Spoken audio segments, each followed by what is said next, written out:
안녕하세요 여러분. 영상을 시작하면서 질문을 하나 드려볼게요. 여러분은 스스로를 깊이 생각하는 사람이라고 생각하시나요? 아니면 그냥 주어진 답을 받아들이고 다른 이들이 하는 말을 그대로 따라가며 살아가고 계신가요? 솔직히 우리 대부분은 후자의 경우로 살아갑니다. 바쁜 일상 속에서 깊이 생각할 시간도 여유도 없으니까요.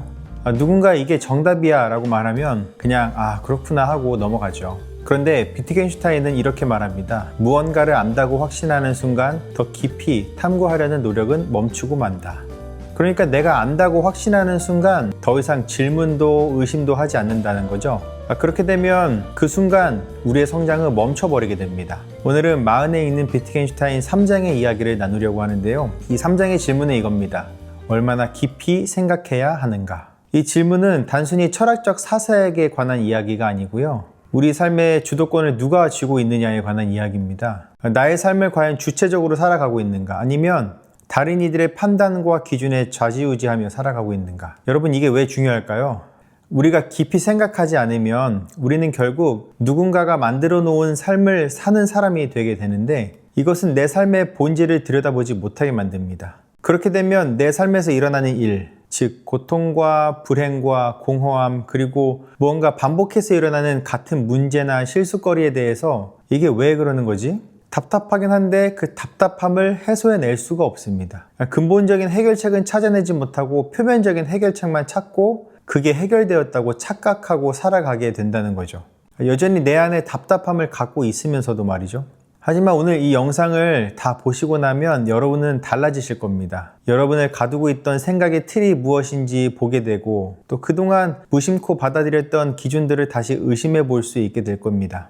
그리고 가장 중요한 거, 여러분 삶의 문제들이 왜 반복되는지 그 본질을 들여다보는 눈을 갖게 되실 겁니다. 표면이 아니라 뿌리를 보게 되는 거죠.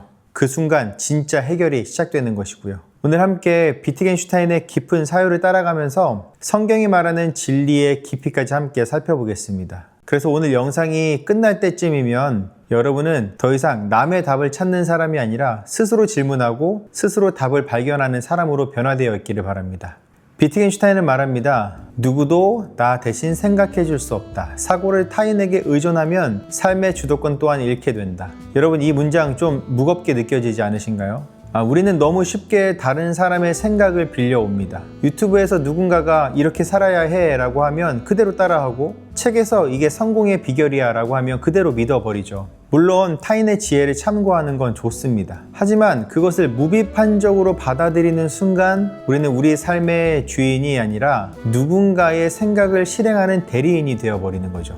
비트겐슈타인은 또 이렇게 말합니다. 같은 문제가 반복되는 까닭은 우리가 그 표면만 바라보고 그 아래 숨겨진 본질을 마주하지 않기 때문이다. 우리 인생에 자꾸 반복되는 패턴이 있지 않으신가요? 똑같은 관계의 문제, 똑같은 실수, 똑같은 감정의 늪. 왜 그럴까요? 표면만 보기 때문입니다.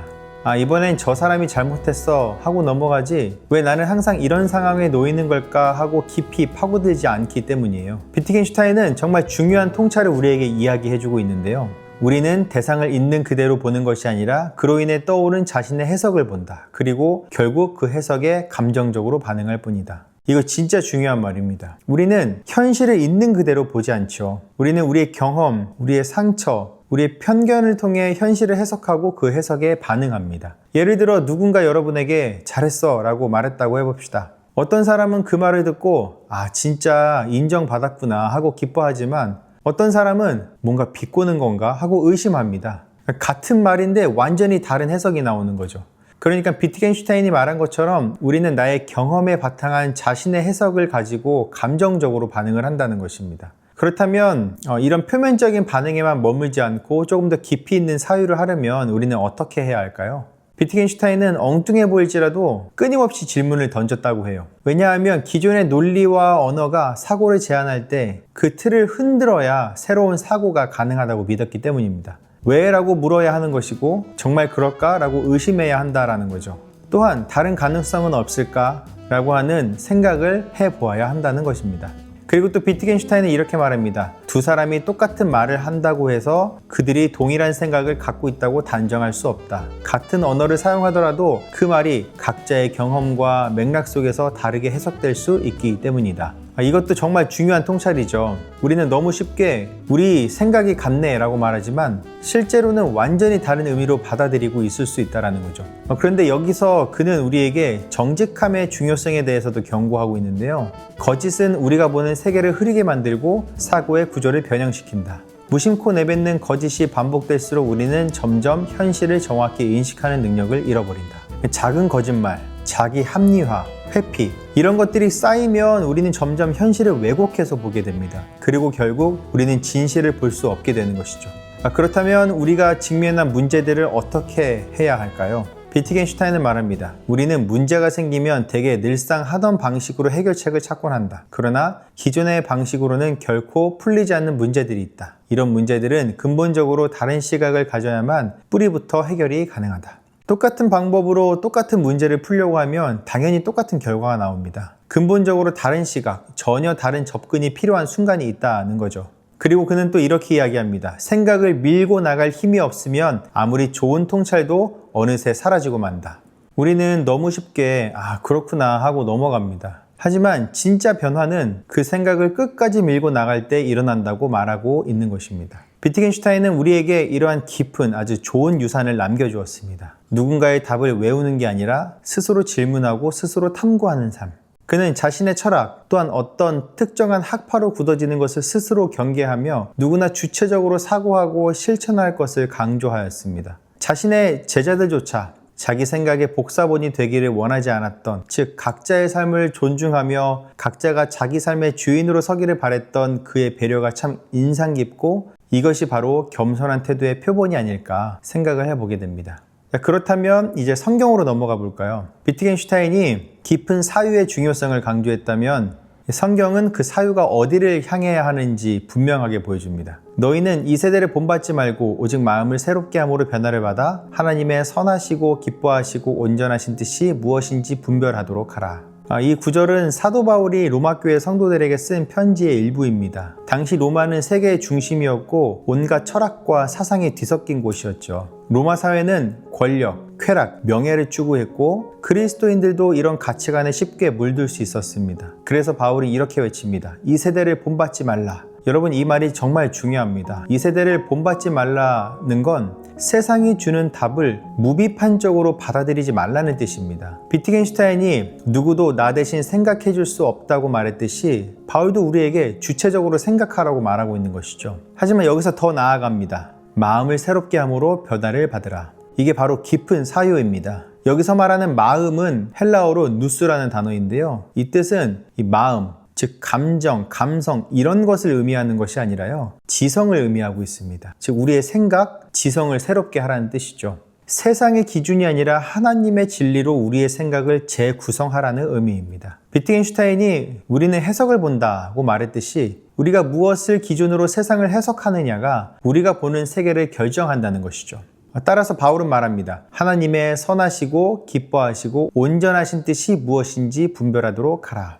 이 분별한다라는 것은 단순히 아는 게 아니라 깊이 생각하고 판단하는 것입니다. 실패했을 때 세상은 너는 능력이 없어 라고 해석하지만 성경은 이것은 성장의 과정이야 라고 해석합니다. 누군가 나를 비난할 때 세상은 너는 가치가 없어 라고 해석하지만 성경은 너는 하나님의 형상으로 지음받은 귀한 존재야 라고 해석합니다. 비트겐슈타인은 근본적으로 다른 시각을 가져야만 뿌리부터 해결이 가능하다고 말했죠. 성경은 우리에게 완전히 다른 시각, 즉 하나님의 시각으로 세상을 보라고 말합니다. 그리고 비트겐슈타인은 거짓이 반복될수록 현실을 정확히 인식하는 능력을 잃어버린다고 경고했습니다. 성경도 우리에게 진리 안에 거하라고 말합니다. 요한복음 8장 32절에서 예수님 이렇게 말씀하셨잖아요. 진리를 알지니 진리가 너희를 자유롭게 하리라. 진리를 아는 것이 우리를 자유롭게 만듭니다. 왜곡된 해석이 아니라 하나님의 진리로 세상을 볼 때 우리는 비로소 자유로워지는 것입니다. 그것이 바로 마음을 새롭게 함입니다.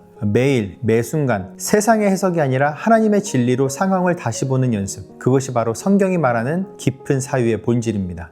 우리는 스스로 생각해야 하고 그 생각은 진리를 향해야 합니다. 그렇게 주체적인 사유를 해내야 합니다. 그러면 어떠한 훈련들이 도움이 될까요? 첫째, 확신을 의심하는 연습이 필요합니다. 비트겐슈타인이 이렇게 말했던 것 기억하시나요? 무언가를 안다고 확신하는 순간 더 깊이 탐구하려는 노력은 멈추고 만다. 우리는 너무 쉽게 그렇구나 하고 넘어갑니다. 하지만 진짜 성장은 그 순간부터 시작합니다. 정말 그럴까? 왜 그럴까? 다른 가능성은 없을까? 이런 질문을 끝까지 던지십시오. 생각을 밀고 나갈 힘이 있어야 합니다. 그래야 좋은 통찰이 사라지지 않고 진짜 변화로 이어지는 것입니다. 둘째, 성경의 진리로 사고의 기준을 재설정해야 합니다. 세상은 끊임없이 우리에게 성공, 인정, 비교라는 기준을 주입합니다. 하지만 로마서 12장 2절은 분명히 말씀했잖아요. 마음을 새롭게 함으로 변화를 받으라. 이것은 한 번의 결심으로 끝나는 게 아닙니다. 매일, 매 순간 세상의 해석이 아니라 하나님의 진리로 상황을 다시 보는 연습입니다. 거짓이 반복될수록 현실을 정확히 인식하는 능력을 잃어버린다는 사실을 기억하고 의식적으로 또 반복적으로 하나님의 말씀으로 우리의 생각을 새롭게 해야 합니다. 셋째,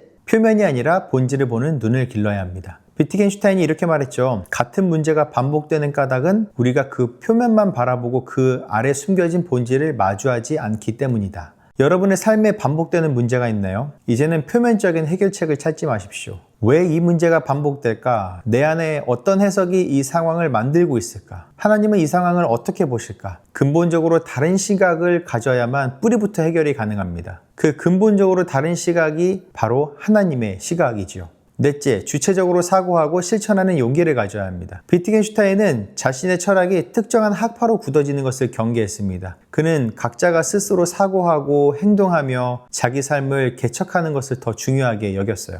여러분, 이것이 바로 우리에게 필요한 자세입니다. 누군가의 신앙을 모방하는 것에 그치는 것이 아니라 더 나아가서 내 안에서 하나님을 경험하고 내 삶으로 실천하는 것. 누군가의 성공 공식을 따라하는 것에 그치는 것이 아니라 하나님이 나에게 주신 고유한 소명을 발견하고 그것을 살아내는 것. 그것이 바로 깊은 사유가 우리를 이끄는 곳입니다. 무언가를 안다고 확신하는 순간 더 깊이 탐구하려는 노력은 멈추고 만다라는 말을 기억하시고 오늘부터 여러분이 확신하고 있던 것들을 다시 한번 의심해 보십시오. 여러분이 당연하게 받아들였던 것들을 다시 한번 질문해 보십시오. 그리고 그 질문의 답을 세상이 아니라 하나님의 말씀 안에서 찾으십시오. 여러분의 생각이 깊어지는 만큼 여러분의 삶은 풍요로워질 것입니다. 또 여러분의 생각이 진리를 향하는 만큼 여러분의 삶은 자유로워질 것입니다. 오늘 우리는 비트겐슈타인의 깊은 사유에서 시작해서 성경이 말하는 진리, 그 탐구까지 함께 살펴보았습니다. 지금 여러분을 힘들게 하는 문제가 있나요? 혹시 그 문제를 표면적으로만 바라보고 계시지는 않나요? 오늘부터 그 문제의 본질을 향해 깊이 파고들어 보시길 바랍니다. 오늘 영상을 보면서 여러분의 마음속에 가장 깊이 남은 질문은 무엇인가요? 혹은 여러분이 지금 깊이 탐구하고 싶은 삶의 문제가 있다면 댓글로 나눠주세요. 여러분의 솔직한 고백들이 모여 이곳이 서로의 사유를 깊게 만드는 풍요로운 소통의 장이 되기를 바랍니다.